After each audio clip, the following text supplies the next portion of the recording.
አንድ ይህን ሰምተን እንመለስ። ዝድና ያለበት ሰው መጀመሪያም ተጎጂው እሱ ነው። አንድ ምቀኛ ሐሲድ የሆነ ሰው ሲያገኝ አይወድም። ሰው ሲመቸው አይወድም። ሰው ሲሳካለት አይወድም። እርር ይላል።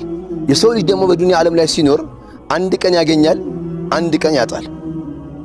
ምናልባት አንድ ቀን ያገኘ ቀን ገና ቤቱ ሆኖ ያ ወሬ ሲሰማው ይቃጠላል። አገኘ እዛው ይነዳል። ንድድ የሚገርመው የሂስድ ጀዛ እዚሁ ዱንያ ላይ መቃጠሉ ነው። አንደኛው ጀዛ ሐሲድ የሆነ ሰው በጣም ወሚን ሸሪ ሐሲድን ኢዛ ሐሰድ ያለው ቁርአን ይሄ ነው። ትልቅ ምሳሌ የሚሰጡት ሸኽ ዘይኑ ናቸው ረሕመቱላህ ዐለይህ። ሐጅ ዘይኑ ሁሌ ምሳሌ ማነሳቸው ደርሳቸውን እከታተል ነበር። አወሊያ ተምረን ስንመጣ ለ5 ደቂቃ ለ3 ደቂቃ የሚሰጡት ዳዕዋ ህይወትን ይለውጠዋል። ሁል ጊዜ ያችን ነገር እንቀምስ ነበር ዳዕዋቸውን። አንድ ቀን ስለ ሂዝብ ሲናገሩ ምን አሉ? ስለ ሂዝብ ሐሲድ የሆነ ሰው አሉ እንደ ውሻ ነው ምሳሌው አሉ። ውሻ ሊነክስ ሲመጣ ትሮጥና ድንጋይ አንስተህ ትወረውርበታለህ አሉ። ልክ ድንጋይ አንስተህ ስትወረውርበት ውሻው የተወረወረውን ድንጋይ ለመንከስ ይሮጣል አሉ። መንከስ ያለበት ግን ማንን ነበር? ወርዋሪውን ነበር አሉ። ሰውየውን ነው መንከስ ያለበት አሉ። ስለዚህ አሉ ልጆች እዚህ ጋር አስምሩ አሉ።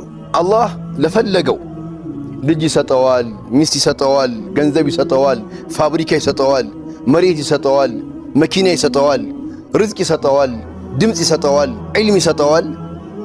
ሰዎች ይመጡና እሱን ያሐስዱታል።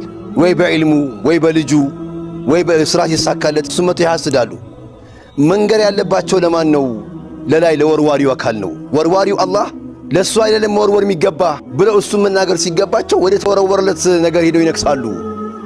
ወርዋሪውን ነበር ሄደው መጠየቅ የሚገባቸው፣ ይግባኝ መጠየቅ የሚገባቸው። ለዚህ ነው አላህ ሱብሓነሁ ወተዓላ አም የሕሱዱነ ናስ ዐላ ማ አታሁም አላሁ ሚን ፈድሊህ፣ አላህ በሰጠው ጸጋ እንዴት ሰው ያስዳሉ። እንዲሁም በሌላ የቁርአን አያ የሚናገረው ምን ነው? አሁም የቅሲሙነ ረሕመተ ረቢከ ነሕኑ ቀሰምና በይነሁም መዒሸተሁም ፊል ሐያቲ ዱንያ፣ እነሱ ናቸው ዱንያን የሚያከፋፍሉት እኛን የምናከፋፍለው ብሎ በአላህ ስልጣን የሚገቡ ሰዎች አሉ። ስለዚህ አንተ ገብተህበት የሚሳካልህን ነገር እነሱ ስላቃታቸው ያስዱሃል። ወይም ደግሞ እነሱ ካላቦኩት የሚጓጉን የሚመስላቸው ሰዎች ሐሲዶች አሉ። እንደነዚህ አይነት ሰዎች ዱንያ ላይ ስላሉ ሸረ ደዋብ ምድር ረግጠው የሚሄዱ መጥፎ ሰዎች ስላሉ ወሚን ሸሪ ሐሲድን ኢዛ ሐሰድ፣ ምቀኛ ጠብቀኝ ብለህ ዱዓ አድርገህ ውጣ ነው ያለው። ይህም ቪዲዮ ሼር፣ ኮፒ ሊንክ፣ ሪፖስት እያደረጋችሁ ብዙ ሰው ጋር ይዳረስ፣ ብዙ ሰው ይጠቀምበት። ወሰላሙ አለይኩም።